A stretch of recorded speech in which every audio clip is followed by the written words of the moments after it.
എൻ്റെ പേര് ബോണി. ഞാൻ വരുന്നത് കോട്ടയം ജില്ലയിലെ ഏറ്റുമാനൂരിൽ നിന്നാണ്. ഞാൻ വർക്ക് ചെയ്യുന്നത് UK-യിലാണ്. ഞാൻ ആദ്യമായി ഉടമ്പടി എടുക്കുന്നത് 2025 ഫെബ്രുവരി മാസമാണ്. അതിനു മുമ്പ് എൻ്റെ അമ്മയുടെ ഉടമ്പടി വഴി മാതാവ് എനിക്ക് നൽകിയ അനുഗ്രഹങ്ങൾക്ക് സാക്ഷി നൽകാനാണ് ഞാനിവിടെ നിൽക്കുന്നത്.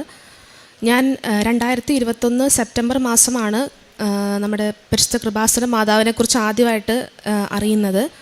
അന്ന് ഞാനൊരു ഫാർമസിസ്റ്റാണ്. അപ്പം എൻ്റെ ഹയർ സ്റ്റഡീസിന് വേണ്ടിയിട്ട് UK-യിലേക്ക് പോകാനായിട്ട് പ്ലാൻ ചെയ്ത് ഞാൻ അതിൻ്റെ പ്രോസസ്സൊക്കെ സ്റ്റാർട്ട് ചെയ്ത് എല്ലാം കുഴപ്പമില്ലാണ്ട് വന്ന് ലാസ്റ്റ് വിസയുടെ സമയമായപ്പം എനിക്ക് ഒരുപാട് തടസ്സങ്ങളുണ്ടായിരുന്നു.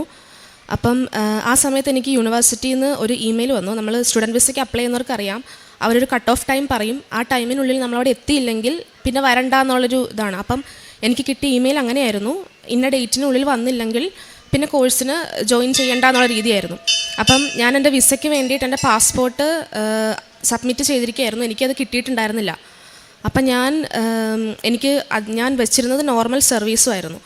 അപ്പം എനിക്ക് എങ്ങനെയാണെങ്കിലും എനിക്ക് ആ സമയത്തിനുള്ളിൽ എൻ്റെ വിസ എൻ്റെ കയ്യിൽ കിട്ടില്ല എന്ന് എനിക്ക് തോന്നി. അപ്പം ആ സമയത്താണ് അമ്മ പ്രത്യക്ഷീകരണ പ്രാർത്ഥന എനിക്ക് പറഞ്ഞു തന്നത്. അപ്പം പ്രാർത്ഥന ചൊല്ലി എനിക്ക് ഉടമ്പടിയെക്കുറിച്ച് വലിയ അറിവൊന്നും ഉണ്ടായിരുന്നില്ല.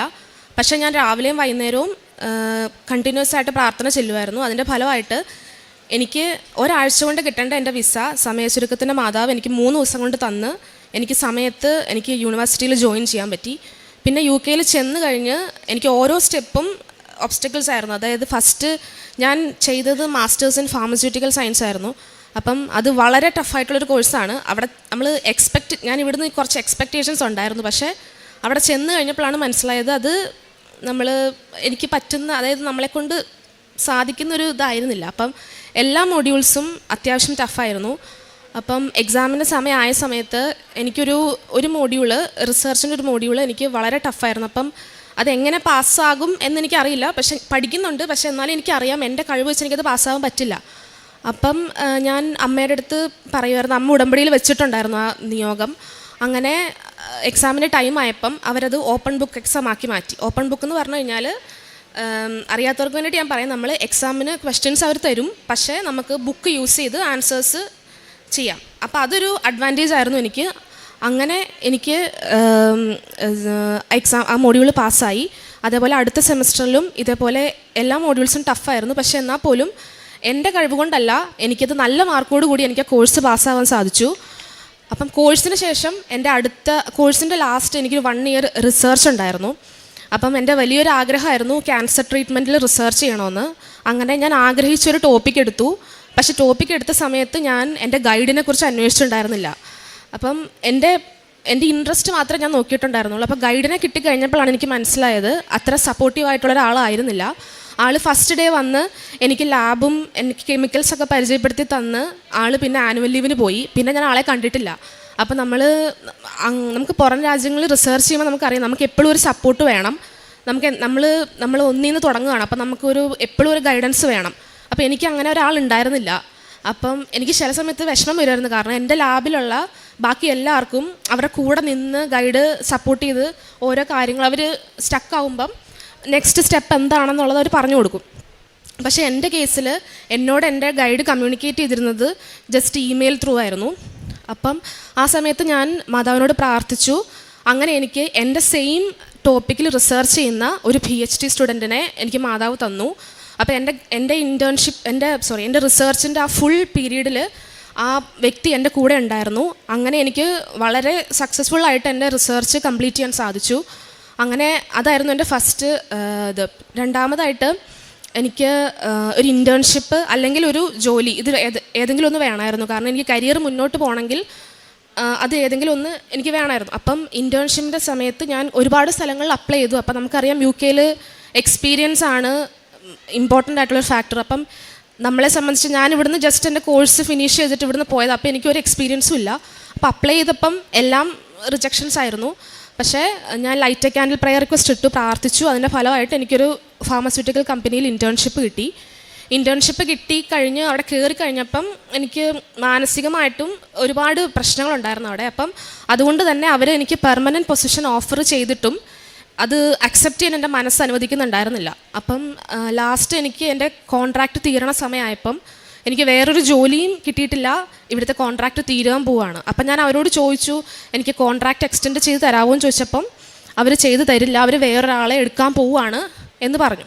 അപ്പം ഞാൻ പിറ്റേ ദിവസം തൊട്ട് ഞാൻ മാതാവിൻ്റെ വിശുദ്ധ ഉപ്പ് ഞാൻ കമ്പനിയിൽ എല്ലാ ദിവസവും രാവിലെ പോകുമ്പോൾ ഇട്ട് പ്രാർത്ഥിച്ചതിൻ്റെ ഫലമായിട്ട് അവരെന്നെ കോൺട്രാക്റ്റ് എക്സ്റ്റെൻഡ് ചെയ്ത് ഒരു പ്രത്യേക രീതിയിലായിരുന്നു. അതായത് ആദ്യം 2 ആഴ്ച, പിന്നെ 1 മാസം, അങ്ങനെ ഒരു 8 മാസം അവരിങ്ങനെ എക്സ്റ്റെൻഡ് ചെയ്തുകൊണ്ടേയിരുന്നു. അപ്പം ആ 8 മാസം കൊണ്ട് എനിക്ക് എനിക്ക് NHS ഒരു ജോലി, ഞാൻ ഒരു പൊസിഷൻ കണ്ടപ്പോൾ ഞാനത് അപ്ലൈ ചെയ്തു. അപ്പം അത് എൻ്റെ മെറിറ്റ് വെച്ച് ഒരിക്കലും കിട്ടാവുന്ന ഒരു പൊസിഷൻ അല്ല, പക്ഷേ എങ്കിലും ഞാനത് അപ്ലൈ ചെയ്തു. അപ്പം ഞാൻ അവിടെ ഇൻ്റർവ്യൂവിന് പോയ സമയത്തും മാതാവിൻ്റെ ഉപ്പും വിശുദ്ധ തൈലങ്ങളും ഒക്കെ ഉപയോഗിച്ചിട്ടാണ് പോയത്.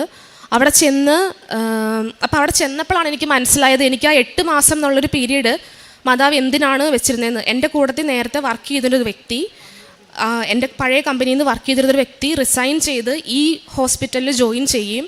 ആ വ്യക്തിയായിരുന്നു ഇൻ്റർവ്യൂ പാനലിൽ ഉണ്ടായിരുന്ന ആൾ. അപ്പം അങ്ങനെ ആ വ്യക്തി ത്രൂ എന്നെ റെഫർ ചെയ്ത് എനിക്ക് അവിടെ ജോലി കിട്ടി. എനിക്ക് ജോലി കിട്ടിയത് ഞാൻ ആ ഇൻസ്റ്റിറ്റ്യൂട്ട് എടുത്ത് പറയാൻ കാരണം, ഇവിടെ ഇതിനു മുമ്പ് ഞാനൊരു സാക്ഷ്യം കേട്ടിരുന്നു, ഒരു ചേട്ടൻ ഈ ഹോസ്പിറ്റലിൻ്റെ കാര്യം എടുത്ത് പറയുന്നത്. ഞാൻ വർക്ക് ചെയ്യുന്നത് ഘോഷ് എന്ന് പറയുന്നൊരു ഹോസ്പിറ്റലാണ്, UK തന്നെ നമ്പർ 1 പീഡിയാട്രിക് ഹോസ്പിറ്റലാണ്. ആ ഹോസ്പിറ്റലിനകത്തുള്ള റെയർ ഡിസീസുള്ള കുട്ടികളുടെ റിസർച്ച് സെൻറ്ററിൻ്റെ അകത്താണ് ഞാൻ ജോലി ചെയ്യുന്നത്. അപ്പം എൻ്റെ മെറിറ്റ് വെച്ച് അല്ലെങ്കിൽ എൻ്റെ കഴിവോ എനിക്കൊരു യോഗ്യതയില്ല അവിടെ ഒരു ജോലി ലഭിക്കുക എന്നുള്ളത്. പക്ഷേ മാതാവ് അതെനിക്ക് നൽകി അനുഗ്രഹിച്ചത്. മാതാവ് എല്ലാം ക്രമീകരിച്ച് എന്നെ അവിടെ എത്തിക്കുകയായിരുന്നു ചെയ്തത്.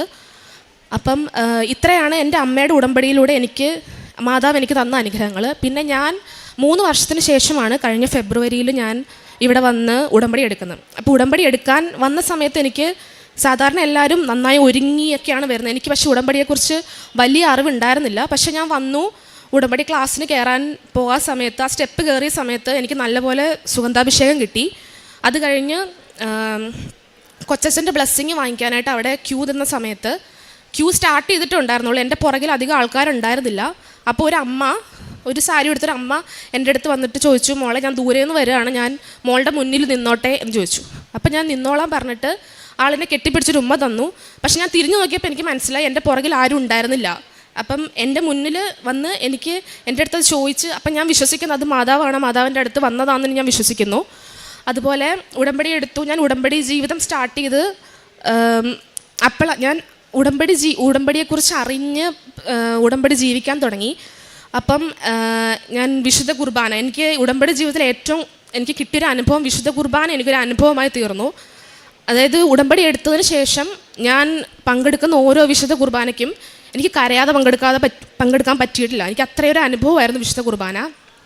അതുപോലെ കുമ്പസാരം, അവിടെ നമ്മൾ UK 2 ആഴ്ച കൂടുമ്പോൾ കുമ്പസാരിക്കാൻ അവസരം ഇല്ലെങ്കിൽ പോലും ഞാൻ പള്ളിയിൽ പോകുന്ന ദിവസങ്ങളിൽ അച്ഛനോട് റിക്വസ്റ്റ് ചെയ്തിട്ട് കുമ്പസാരിക്കാറുണ്ട്.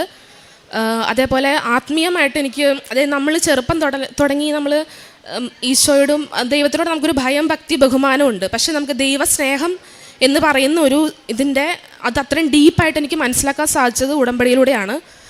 അപ്പം അതൊരു വലിയൊരു അനുഭവമായിരുന്നു എനിക്ക്. വിശുദ്ധ കുർബാന ഒരു അനുഭവമായി തീർന്നു. അതായിരുന്നു എൻ്റെ ഉടമ്പടിയുടെ ഏറ്റവും വലിയൊരിത്. പിന്നെ അതിനുശേഷം ആത്മീയമായിട്ട് ഒത്തിരി എനിക്ക് വളരാൻ സാധിച്ചു. ഞാൻ ബൈബിള് എല്ലാ ദിവസവും 1/2 മണിക്കൂർ വായിക്കും. അവിടുത്തെ UK സ്കെഡ്യൂൾ ഭയങ്കര ഹെക്റ്റിക്കാണ് എങ്കിൽ പോലും എൻ്റെ ലൈഫ് മുഴുവൻ ഞാൻ പ്രാർത്ഥനയ്ക്ക് വേണ്ടിയിട്ട് നീക്കി വെച്ചു. അതാണ് എനിക്ക് വന്ന ഏറ്റവും വലിയ മാറ്റം. ഞാൻ ജപമാല എല്ലാ ദിവസവും സമ്പൂർണ്ണ ജപമാല ചൊല്ലുന്നു, 1/2 മണിക്കൂറിൽ കൂടുതൽ ബൈബിൾ വായിക്കുന്നു, സാക്ഷ്യങ്ങൾ കാണുന്നു, അച്ഛൻ്റെ ഉടമ്പടി ധ്യാനങ്ങൾ കൂടുന്നു. അപ്പം എനിക്ക് ആത്മീയമായിട്ട് ഒരുപാട് വളരാൻ സാധിച്ചു. പിന്നെ ഞാൻ വച്ചൊരു നിയോഗത്തിൽ എനിക്ക് സാധിച്ചു കിട്ടിയത്, എനിക്ക് ചെറുപ്പം തൊട്ട് ആസ്മയുടെ അസുഖം ഉണ്ടായിരുന്നു. പക്ഷെ അത് കുറേ നാളായിട്ടുണ്ടായിരുന്നില്ല. അതായത് ഒരു 10 വർഷത്തിന് മേലെയായി എനിക്കതുണ്ട്. അപ്പോൾ കോവിഡ് വന്നതിന് ശേഷം UK പോയതിന് ശേഷം എനിക്ക് 2 തവണ കോവിഡ് വന്നു. കോവിഡ് വന്നതിന് ശേഷം എനിക്കത് പിന്നെയും വരാൻ തുടങ്ങി. അപ്പം നമുക്കറിയാം UK നമുക്ക് മെഡിസിൻസിൻ്റെ അവൈലബിലിറ്റി, അതായത് നമ്മളിവിടെ ഓവർ ദ കൗണ്ടർ കിട്ടുന്ന മരുന്നുകളൊന്നും നമുക്ക് അവിടെ കിട്ടില്ല, എസ്പെഷ്യലി ഇൻഹേലർ കിട്ടില്ല.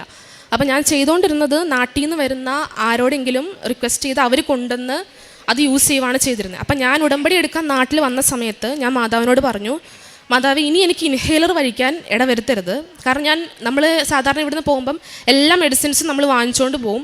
അപ്പം ഞാൻ ഇൻഹേലർ മാത്രം ഞാൻ വാങ്ങിച്ചില്ല. അതെനിക്ക് മാതാവിനോട് ഞാൻ ചെറിയൊരു വാശി പോലെ ഞാൻ പറഞ്ഞു, ഞാൻ ഇനി ഇൻഹേലർ വാങ്ങിക്കില്ല എന്ന് പറഞ്ഞ് ഞാൻ ഇൻഹേലർ വാങ്ങിച്ചില്ല. പിന്നെ ഞാൻ UK ചെന്ന് എൻ്റെ പ്രാർത്ഥനയുടെ കൂട്ടത്തിൽ ഞാൻ ഉടമ്പടി തൈലം യൂസ് ചെയ്യുമായിരുന്നു. അങ്ങനെ യൂസ് ചെയ്തതിൻ്റെ ഫലമായിട്ട് എനിക്ക് പിന്നെ ശ്വാസം മുട്ടലൊന്നും ആസ്മയുടെ ഒരു ബുദ്ധിമുട്ടും എനിക്ക് പിന്നീട് വന്നിട്ടില്ല. അതുപോലെ തന്നെ ഞാൻ ഈ ഉടമ്പടിയിലായിരിക്കുന്ന സമയത്ത് എനിക്കൊരു അനുഭവം ഉണ്ടായി. ഞാൻ എൻ്റെ ലഞ്ച് ബ്രേക്കിൻ്റെ സമയത്ത് ഞാൻ എന്നും ചാപ്പലിൽ പോയിട്ട് പ്രാർത്ഥിക്കും. അപ്പോൾ ഒരു ദിവസം ഞാനിങ്ങനെ പ്രാർത്ഥിച്ചുകൊണ്ടിരിക്കുന്ന സമയത്ത് ഒരു പെന്തിക്കോസ്ത് സഹോദരി എൻ്റെ അടുത്ത് വന്നിട്ട് എൻ്റെ അടുത്ത് ഒത്തിരി പറഞ്ഞു, മാതാവിനോട് നീ പ്രാർത്ഥിക്കരുത്, നിങ്ങൾ മാതാവിനോട് പ്രാർത്ഥിക്കുന്നത്, അതായത് മാതാവിനെക്കുറിച്ച് എൻ്റെ അടുത്ത് ഒത്തിരി നെഗറ്റീവ്സ് പറഞ്ഞു. പക്ഷെ ആ സമയത്ത് എനിക്ക് തിരിച്ച് ആ വ്യക്തിയോട് പറഞ്ഞു കൊടുക്കാനും മാതാവ് ആരാണ് എന്ന് പറഞ്ഞു കൊടുത്ത് ആ വ്യക്തിയെ മനസ്സിലാക്കാൻ എനിക്ക് സാധിച്ചു. അത് എനിക്ക് എൻ്റെ ജീവിതത്തിൽ വലിയൊരു അനുഭവമായിരുന്നു. പിന്നെ കാരുണ്യ പ്രവർത്തികളായിട്ട് ഞാൻ അവിടെ ഹോംലെസ് ആയിട്ടുള്ള ആൾക്കാർക്ക് ഫുഡ് വാങ്ങിച്ചു കൊടുക്കുകയും അവർക്ക് എന്താണോ ആവശ്യം അത് ചോദിച്ച് മനസ്സിലാക്കി ചെയ്തു കൊടുക്കാറുണ്ട്. പിന്നെ എൻ്റെ ദശാംശം അമ്മയ്ക്ക് അയച്ചു കൊടുത്ത് അമ്മ ഇവിടെ രോഗികൾക്ക് ഹെൽപ്പ് ചെയ്യാറുണ്ട്. പിന്നെ പ്രേക്ഷിത പ്രാർത്ഥനയായിട്ട് ഇവിടുന്ന് കിട്ടിയ പത്രം ഞാൻ കുറച്ച് ഇംഗ്ലീഷും കുറച്ച് മലയാളമായിരുന്നു. മലയാളം ഞാൻ ഇവിടെ എല്ലാവർക്കും കൊടുത്തു, ബാക്കി ഇംഗ്ലീഷ് ഞാൻ അവിടെ പോയി ബ്രിട്ടീഷ് ആയിട്ടുള്ള ആൾക്കാർക്ക് കൊടുത്ത് അവർക്ക് ശരിക്കും മാതാവിനെക്കുറിച്ച് പറഞ്ഞു കൊടുക്കാൻ എനിക്ക് പറ്റി. അത് വലിയൊരു അനുഗ്രഹമായിരുന്നു. മാതാവിനെക്കുറിച്ച് പറഞ്ഞ് പത്രം അവർക്ക് കൊടുക്കാൻ സാധിച്ചു. പിന്നെ കൃപാസനം മാതാവിനെക്കുറിച്ച് അറിയാത്തവർക്ക് മാതാവിനെക്കുറിച്ച് പറഞ്ഞു കൊടുത്ത് അവരെ കൊണ്ട് ലൈറ്റ് ക്യാൻഡിൽ പ്രയർ റിക്വസ്റ്റ് അവരുടെ ആവശ്യം. അപ്പം ഞാൻ വർക്ക് ചെയ്യുന്ന ഹോസ്പിറ്റലിൽ ഒത്തിരി ആൾക്കാരുണ്ട്. അപ്പം ഞാൻ ഈ ചാപ്പലിൽ പ്രാർത്ഥിക്കുന്ന സമയത്ത് കറക്റ്റ് മാതാവ് എനിക്ക് ഓരോ ആൾക്കാരെ കൊണ്ടുതരും. അപ്പോൾ അവർ അത്രയും സീരിയസ് ആയിട്ടുള്ള കണ്ടീഷനിലായിരിക്കും അവരുടെ കുട്ടികളൊക്കെ.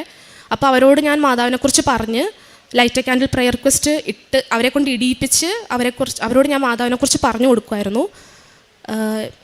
ഇത്രയും അനുഗ്രഹങ്ങൾ തന്ന അമ്മ മാതാവിനും ഈശോയ്ക്കും 1000 നന്ദി ഞാൻ പറയുന്നു.